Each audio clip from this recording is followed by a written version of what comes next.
नमस्ते, आप सभी का स्वागत है मेरे चैनल में चिराग एस्ट्रोलॉजी। और हम बात करेंगे 2025 का वर्ष कैसा रहेगा मीन राशि और लग्न के लिए, Pisces moon sign and ascendant. तो यहाँ पर देखिए, आपको लग्न को ज्यादा इंपॉर्टेंस देना है और समझना है। पूरा वर्ष बहुत इंपॉर्टेंट है क्योंकि यहाँ पर ट्रांजिट्स हो रहे हैं शनि के, गुरु, राहु, केतु के, और थ्रू आउट द मंगल, गुरु, मंगल, सूर्य, बुध के, शुक्र के अच्छे ट्रांजिट्स हो रहे हैं। सो बहुत सारी चीजें हो रही है। So you have to like कि पूरा देखना है, आपको ऑब्जर्व करना है। कहीं भी आपको ये नहीं सोचना है कि ये मंथ में चलो अच्छा हो गया तो नेक्स्ट मंथ में भी अच्छा होगा, या ये मंथ में टेंशन आया, स्ट्रेस हुआ तो नेक्स्ट मंथ में भी होगा। ऐसा कुछ भी नहीं है। यहाँ हर महीना इंपॉर्टेंट है और पूरे 12 महीनों में सारी चीजें बदलती रहेगी। और जो भी आप शुरुआत करेंगे जहां से भी, वो शुरुआत कंटिन्यूटी में आपको ज्यादा इम्पैक्ट देगी। यानी कि अगर आपने जनवरी में जो चीजें की है उसका impact through out the year रहेगा, चाहे फिर वो पॉजिटिव नेगेटिव उसकी बात हम नहीं करें, लेकिन वो इम्पैक्ट रहेगा। सो वो समझ के आपको हर चीज करनी है। आपको आपका चार्ट पता होना चाहिए। मंथली वीडियोस में दे रहा हूं, वो भी आप देखिएगा। आपके लिए 2025 का वर्ष बहुत अच्छा है, बहुत इंपॉर्टेंट है। देखिए, आपकी साढ़े साथी चल रही है, उसका सेकंड फेज शुरू होगा 29 मार्च को, जब शनि ट्रांजिट करके आप ही की राशि में आएंगे। चंद्र राशि की अगर हम बात करें तो मीन राशि वालों के लिए, मीन लग्न जिनका हो, राशि अलग हो, उनके लिए साढ़े साथी का ये फेज नहीं है।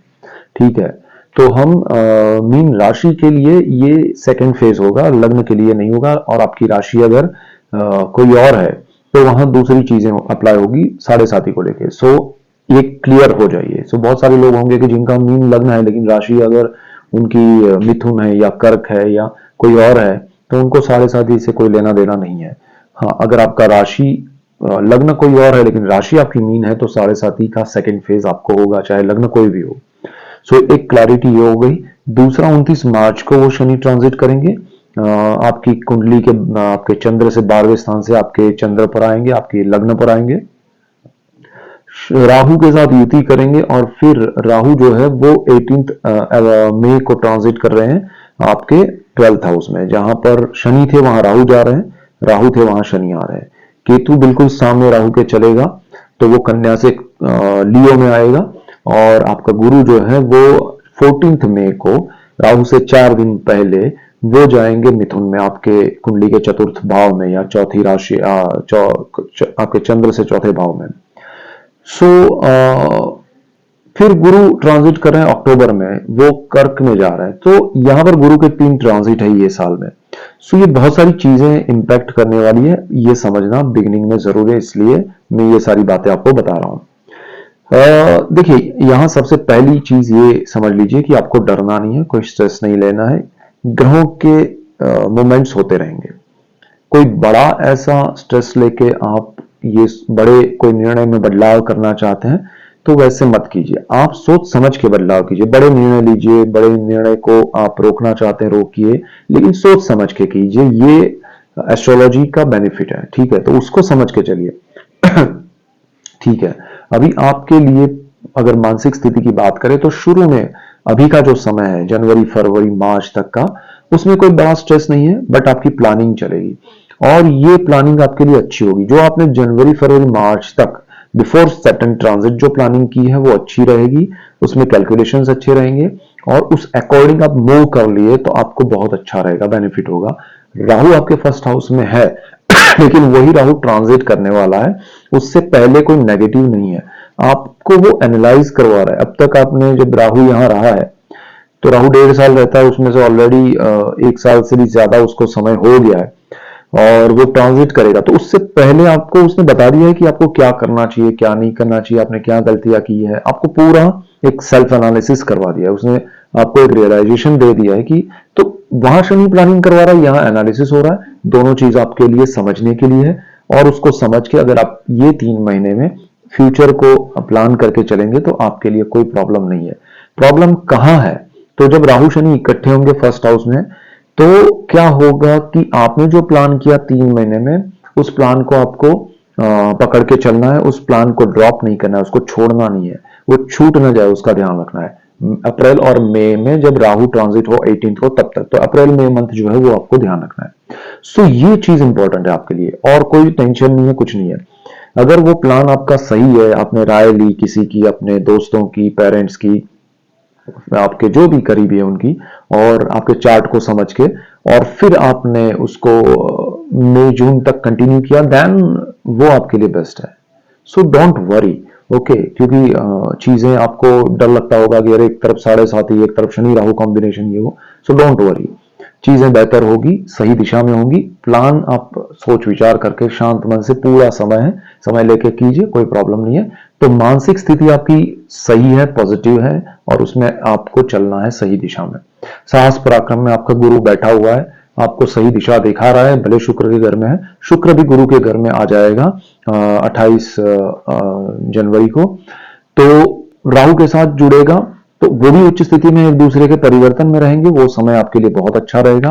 लेकिन शुक्र राहु कॉम्बिनेशन पे हम अलग से वीडियो देंगे, उसके कुछ अलग इंपैक्ट है, तो वो भी हम समझने की अलग से कोशिश करेंगे। शनि के ट्रांजिट का, गुरु राहु केतु के ट्रांजिट का मैं अलग से आपको वीडियो दूंगा। बट ओवरऑल आप मेंटली बहुत ही स्ट्रांग बनेंगे, ये साल में स्ट्रांग रहेंगे, सही दिशा में सोचेंगे। Only you have to carry your confidence till the end of the year, okay. So कोई चिंता नहीं है। अगर आपकी आर्थिक स्थिति की बात करें तो आर्थिक स्थिति बहुत स्ट्रांग है आपकी थ्रू आउट द ईयर। आपका गुरु जहां दृष्टि कर रहा है आपके कर्म 11th हाउस पे, सोर्स ऑफ इनकम पे, जहां आपकी आय है, जहां आपका लक्ष्मी भाव है, वहां नीच और वक्र दृष्टि अभी चल रही है, फिर नीच दृष्टि हो जाएगी। तो ये जो स्थान है उसी पर मंगल की दृष्टि चल रही है जो उच्च है, और शनि आपके लिए अच्छा है, व्यय भाव में बैठा है, और फिर आपके लग्न भाव में आएगा।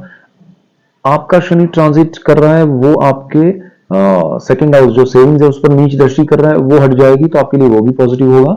और क्योंकि इनकम का मालिक 12th हाउस में है, व्यय भाव में, और शनि है, आपका व्यय जो है वो सही दिशा में होगा, फालतू खर्च नहीं करने देगा आप शनि आपको, क्योंकि वो ही इनकम का मालिक है, तो जो कमा रहा है वो खर्च ऐसे नहीं करेगा, ठीक है, सिंपल। तो यहां आपको मंगल का सपोर्ट मिल रहा है, हालांकि मंगल नीच राशि में है, तो उसकी हम अलग से बात करते हैं, लेकिन उच्च दृष्टि की वजह से आपकी इनकम में वृद्धि होगी। बट मंगल जो है उसी समय में थोड़ा चेंज हो रहा है, कि जहां आपको ध्यान रखना है कि वो वापस मिथुन में आ रहा है, फिर कर्क में आएगा, और फिर सिंह में जाएगा। तो वो मिथुन में जब आ रहा है तो मीड का पीरियड है, तो उसमें आपको थोड़ा ध्यान रखना है 21 जनवरी से आगे का समय, तो थोड़ा ध्यान रखिए। फिर वापस वो आ जाएगा कर्क में, फिर वो उच्च दृष्टि करेगा। देखिए, मंगल कर्क में आना आपके लिए एक तरह से इनकम को लेके, प्रोफेशन को लेके अच्छा है। आपके प्रमोशन अटके हुए हैं तो वो जाते जाते गुरु भी दिलाएगा, मंगल की उच्च दृष्टि भी दिलाएगी, सो बेनिफिट है। आप अगर बिजनेस कर रहे हैं तो आपके लिए अच्छे लाभदायी प्रोजेक्ट्स आएंगे, हर्डल के साथ आएंगे, स्ट्रेस के साथ आएंगे, आसानी से नहीं मिलेंगे लेकिन मिलेंगे, तो उसका आपको बेनिफिट मिलेगा। So don't worry, but you have to achieve that. आपको गुस्सा नहीं करना है, जुस्सा रखना है, आपको एंथुजियाज्म रखना है, आपको डर या स्ट्रेस या अग्रेशन नहीं रखना है। तो वो क्लैरिटी हो तो आप बहुत कुछ कर सकते हैं। यहाँ पर आपका जो इंक्रीमेंट है या प्रमोशन है, या आप गवर्नमेंट जॉब चाहते हैं, वो सारी चीजें आपके लिए पॉसिबल बनेगी ये साल में। अगर आपका जॉब में प्रमोशन इंक्रीमेंट चाहते हैं तो अच्छा है, जून के बाद बहुत अच्छा है। आपको अगर कोई बड़े निर्णय लेने हैं और आपको लग रहा है कि मुझे अभी कोई जरूरत नहीं है ये समय में, मैं जून तक रुक सकता हूं, तो जून के बाद आपको निर्णय लेने की जरूरत नहीं पड़ेगी। उसके बाद थ्रू आउट अच्छा समय है, क्योंकि सुख भाव में गुरु आएगा, कर्मस्थान को देखेगा, दोनों स्थिति अच्छी हो रही है, पॉजिटिव टाइम है। सो डोंट वरी, आपके कर्मस्थान पे गुरु की दृष्टि अपने घर पे है, धनु राशि पे, so this is the best time for you. So आपको कोई चिंता करने की जरूरत नहीं है। ये 3 महीने मार्च तक अच्छे हैं, और उसके बाद मिड ऑफ मई से अच्छा है पूरा साल। बीच का समय जो शनि राहु कॉम्बिनेशन है वो संभाल रहा है, बस दैट्स इट। तो आपको कोई बड़े स्ट्रेस नहीं लेने हैं जॉब में या बिजनेस में या किसी भी रूप में। आपको प्रॉपर्टी परचेज करनी है, अगर मैं प्रॉपर्टी लैंड व्हीकल की हम बात करें, तो भी वो गुरु ट्रांजिट के बाद ज्यादा बेटर है आपके लिए, अभी नहीं। तो उसको भी आप उस हिसाब से प्लान कर सकते हैं। आप अगर प्रॉपर्टी लेना चाहते हैं ले पाएंगे, नहीं लेना चाहते तब भी ले पाएंगे। सो प्रॉपर्टी के योग अच्छे हैं आपके लिए, जमीन मकान वाहन, और माता के लिए अच्छे योग है, माता की हेल्थ के लिए अच्छा है, पिता के लिए अच्छे योग है। सो माता पिता से आपके बॉन्डिंग बढ़ेंगे, जुड़ेंगे, बेनिफिट होगा। सो कोई चिंता का विषय नहीं है। साढ़े साथी का सेकंड फेज, साढ़े साथी पे हम डिटेल में बात करने वाले हैं अलग से, शनि के ट्रांजिट पे अलग से बात करेंगे। साढ़े साथी का सेकंड फेज आपके लिए बहुत बड़ा कोई नेगेटिव नहीं है। जिनकी खत्म हुई है, जिनकी शुरू हो रही है, जिनके लिए चल रही है, चीजें होती रहती है। ऐसा नहीं है कि 7.5 जिंदगी खत्म कर देती है। 7.5 ही बेस्ट पीरियड होता है जहां लाइफ में अचीवमेंट होते हैं। मैंने 7.5 के अलग से वीडियोस ऑलरेडी दिए हुए हैं, बहुत सारे लोगों ने उसको देखा है और समझा है और उसके जीवन में, उनके जीवन में जो हुआ है वो उन्होंने कनेक्ट किया है। तो आप भी देखिएगा मेरे वो वीडियो 7.5 के, तो आपको समझ में आए वो आपको कुछ देने आ रहा है शनि। सो पिछले 2.5 साल में आपने बहुत कुछ देखा है। आगे हाँ, आपके पर्सनल चार्ट के ग्रह अगर कॉम्बिनेशन गलत बना रहे हैं पर्सनल चार्ट में, आपकी दशाएं सही नहीं चल रही है, तो 7.5 का इसमें दोष नहीं है, वो कॉम्बिनेशन या दशाओं का प्रॉब्लम है, तो उसको आपको सुधारना पड़ेगा। यहां पर अगर हम बात करें आपके हेल्थ की, तो हेल्थ में देखिए आपको बहुत कोई बड़ा प्रॉब्लम नहीं होगा। Only thing you have to remember is Ketu आपके छठे भाव में आएगा, रोग का स्थान है। तो छठे भाव में जब केतु आएगा, अनएक्सपेक्टेड अनवांटेड चीजें में केतु के ट्रांजिट के बाद हुई, आपको अचानक से बुखार हुआ, स्टमक अपसेट हुआ, आपने ज्यादा कुछ खा लिया उसकी वजह से प्रॉब्लम हुए, या आपको कोई छोटा मोटा इन्फेक्शन लग गया, समहाउ आप बिजी रहेंगे अपनी हेल्थ को लेके कि अरे यार ये हो क्या रहा है। उससे ज्यादा आपको कुछ नहीं होने वाला है। So don't worry according to Ketu. और आपका सूर्य जो है वो भी ट्रांजिट में अच्छा है, वो स्थान का मालिक होगा, तो कोई बड़े नेगेटिव पॉइंट्स नहीं है। हाँ, आपको सपोज किसी को डायबिटीज है तो उसको शुगर में ध्यान रखना पड़ेगा। अष्टम भाव का मालिक शुक्र है, खिलाएगा वो बहुत, तो आपको वहां ध्यान रखना है। आपको जो चीजें, आपका कोलेस्ट्रॉल ज्यादा है, या आपको लीवर में प्रॉब्लम है, किडनी में प्रॉब्लम है, या कोई भी किसी भी रूप में अगर आपको कोई ऑलरेडी हेल्थ इश्यूज है, तो ये साल में उसको नहीं बढ़े, उसका ध्यान रखना है।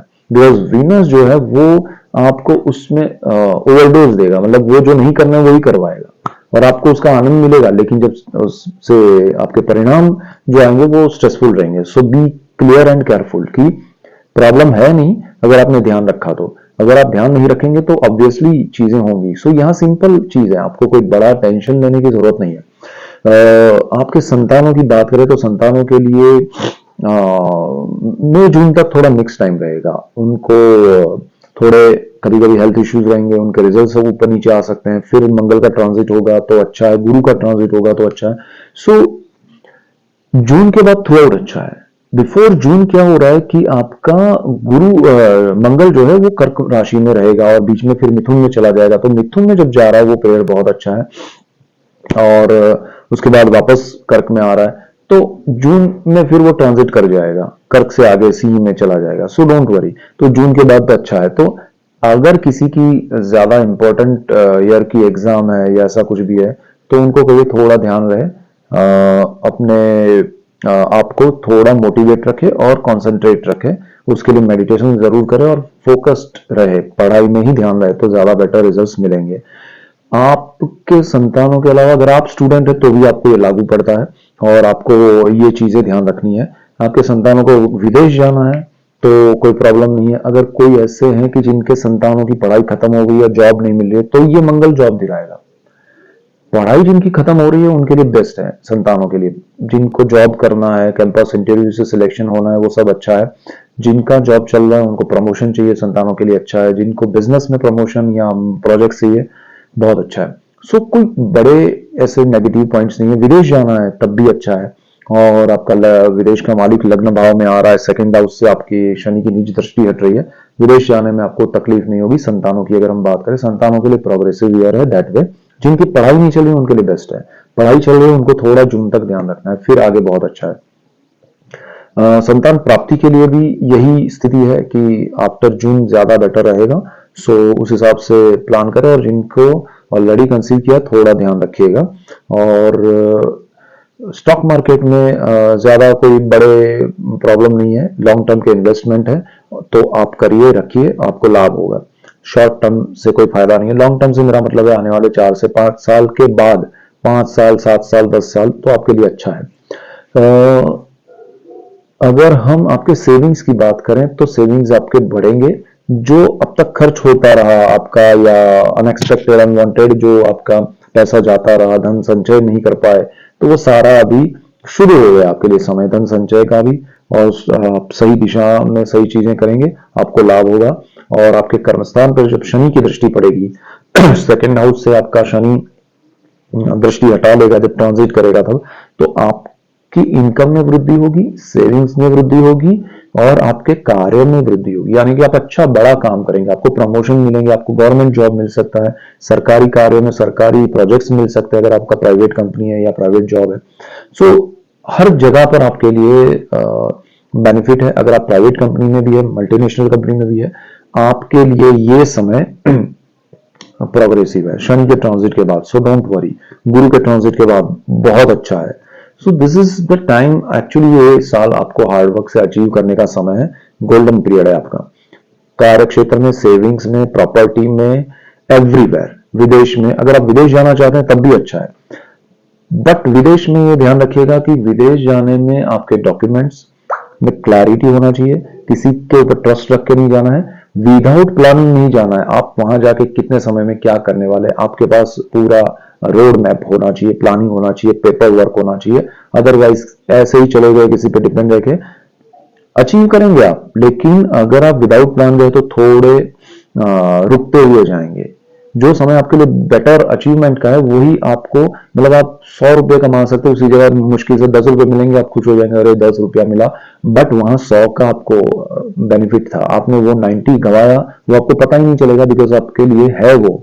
तो समय एस्ट्रोलॉजी का यही बेनिफिट है कि आप उसमें ज्यादा हार्डवर्क कीजिए, सही दिशा में सही प्लानिंग से चलिए तो आपको बेस्ट है। जो लोग विदेश में हैं उनके लिए अच्छा है, विदेश पढ़ाई, जॉब, बिजनेस के लिए गए हैं उनके लिए अच्छा है, पीआर चाहते हैं उनके लिए बेस्ट टाइम है, वर्क वीजा चाहते हैं उनके लिए अच्छा है, जो लोग ग्रीन कार्ड चाहते हैं उनके लिए सडन कोई ड्रॉ सिस्टम निकले या ड्रॉ हो तो उनका नाम निकले, ऐसा हो सकता है और आपको ये साल में आपका ग्रीन कार्ड आपको मिल सकता है, आपका परमानेंट वीजा आपको मिल सकता है। So everything is good related to विदेश, आपको विदेश में कोई तकलीफ नहीं है। मई जून में थोड़ा, अरे सॉरी, अप्रैल मई में थोड़ा संभालना है, जब राहु गुरु का राहु शनि का कॉम्बिनेशन हो रहा है तब हर चीज में हर किसी को संभालना है, किसी को भी, किसी भी राशि और लग्न के लिए, किसी के लिए, हर इंसान को संभालना है। सो उसका हम अलग से वीडियो भी देंगे, उस कॉम्बिनेशन का, वो भी समझेंगे कि क्या होता है, क्या संभालना है। बट इन शॉर्ट वो समय में आपको थोड़ा ध्यान रखना है, बाकी कोई टेंशन नहीं है। कुछ भी आपको प्लानिंग से आप चलेंगे तो बहुत बेनिफिट वाला ईयर है आपके लिए। आपका, अगर हम लाइफ पार्टनर की बात करें तो लाइफ पार्टनर जो है वो क्योंकि आपका राहु केतु ट्रांजिट कर जाएंगे, सप्तम भाव से केतु हट जाएगा मई में, और उस वजह से आपके लाइफ पार्टनर को बहुत अच्छा रहेगा। उनकी अगर हेल्थ में प्रॉब्लम है तो सॉल्यूशन आएंगे, वो बहुत पॉजिटिव हो जाएंगे। उनको करियर वाइज कोई प्रॉब्लम है, उनके कार्य क्षेत्र में या उनको जॉब में कोई प्रॉब्लम है, बिजनेस में कोई प्रॉब्लम है, तो वो सॉल्व हो जाएंगे। इवन आप पार्टनरशिप में कुछ करना चाहते हैं लाइफ पार्टनर के साथ तब भी हो पाएगा, और अदर पार्टनरशिप की अगर हम बात करें तब भी हो पाएगा आफ्टर मई। तो मई के बाद गोल्डन पीरियड है लाइफ पार्टनर के लिए, आपके साथ वो जुड़ के आपको प्रोग्रेस करा सकते हैं और आपके पार्टनरशिप के कार्यों में भी प्रोग्रेस होगा। अगर पुरानी कोई पार्टनरशिप है तो वो और अच्छी हो जाएगी आफ्टर मई। पार्टनरशिप ब्रेक होनी है तो बिफोर में हो जाएगी, बट नया फिर पार्टनरशिप होना है तो आफ्टर मई कीजिएगा तो ज्यादा बेटर है। जून से आपका समय अच्छा है। लाइफ पार्टनर, अगर किसी की शादी नहीं है तो शादी के योग भी बनेंगे मई के बाद, और अच्छा लाइफ पार्टनर मिल सकता है। किसी को लव मैरिज करनी है, अरेंज करना है, प्रेम विवाह करके उसको अरेंज मैरिज में कन्वर्ट करना है तो वो पॉसिबल बनेगा, बट जून के बाद। तो ज्यादा समय नहीं है, थोड़ा राह देखिए, थोड़ा प्लान कीजिए और समय निकालिए तो उसके बाद अच्छा है। आपके लिए साहस पराक्रम की जो हमने बात की तो वो ओवरऑल अच्छा है, कोई प्रॉब्लम नहीं है। ओनली थिंग इज कि आपको कैलकुलेशन का, ये देखिए शनि आपके फर्स्ट हाउस में आ रहा है तो कैलकुलेशंस आपके परफेक्ट होने चाहिए। शनि चाहता वही है, वो करवाएगा, लेकिन आप उसको फॉलो भी करना है। आपने कैलकुलेशन तो कर लिया लेकिन उसको फॉलो नहीं किया तो फिर मजा नहीं है। सिंपल है, शनि प्लानिंग चाहता है, कैलकुलेशन चाहता है, सही दिशा में आपको वो दिखा रहा है कि यहां जाओ, आपको जाना है, दैट्स इट। तो प्लानिंग को फॉलो करना है। जहां आप डिसिप्लिन नहीं रहे प्लानिंग में तो आप ये साल को गंवाएंगे। और क्योंकि मंगल का प्रभाव रहे, देखो हम नंबर से भी, ये ग्रहों से हम देख रहे हैं, नंबर से भी हम पूरा वर्ष देखने वाले हैं। सो डोंट वरी, नंबर्स के भी इफेक्ट क्या है आपके जीवन में ये साल को लेके, तो वो भी हम समझने की कोशिश करेंगे। और भाग्य का सपोर्ट मिलेगा। देखिए शुरुआत के 3 महीने, फिर 2 महीने और बाकी के 6 महीने, 6-7 महीने, जून से लेके पूरा दिसंबर, तो पूरा समय को अगर हम डिवाइड करें तो 2 महीने बीच में जो है वो संभालना है, बाकी थ्रू आउट द ईयर आपके लिए सब कुछ अच्छा है। सो कोई बड़ी स्ट्रेस टेंशन वाली स्थिति में ना रहे। हाँ, आपके पर्सनल चार्ट के कॉम्बिनेशन या दशाएं सही नहीं चल रही है, वहां थोड़ा गड़बड़ हो सकता है। आपको जो बेनिफिट मिलना है वो कम मिलेगा, जल्दी मिलना है तो देर से मिलेगा, बट मिलेगा जरूर। ठीक है, सो ऐसी स्थिति है। सो डोंट वरी, ओवरऑल आपके लिए कोई ज्यादा स्ट्रेसफुल टाइम नहीं है, बेस्ट टाइम है। साढ़े साथी का अलग से वीडियो दूंगा, वो भी चिंता मत कीजिए। अगर मैं कहूं तो वो शनि आपके लग्न भाव में आ रहा है, बहुत अच्छा है। और आपके पास्ट में ये साढ़े साथी जिनकी जा चुकी है बिफोर 30 ईयर्स, शनि यहाँ 30 साल में उस स्थान में वापस आते हैं 30 साल बाद, तो उसी स्थान में 30 साल जिनकी एज बड़ी है, तो उनको देखना चाहिए कि 30 साल पहले क्या हुआ था क्या नहीं। हाँ, उसमें कॉम्बिनेशन दशाओं के और दूसरे होते हैं, लेकिन शनि की अगर पर्टिकुलर बात करें तो क्या हुआ था वो देखेंगे तो काफी हद तक आपको बहुत सी क्लैरिटी भी आएगी। सो ऐसे ही डिटेल्ड वीडियोस मैं आपके लिए लेके आ रहा हूँ, इसीलिए आपको मेरा चैनल चिराग एस्ट्रोलॉजी लाइक करना है, शेयर करना है, सब्सक्राइब करना है, बेल आइकन जरूर दबाएं ताकि आप सबको लाभ हो, और आप सबको लाभ होगा तो मुझे खुशी होगी। So that's it for today, keep watching Chirag astrology. Thank you for watching, God bless you and goodbye, thank you.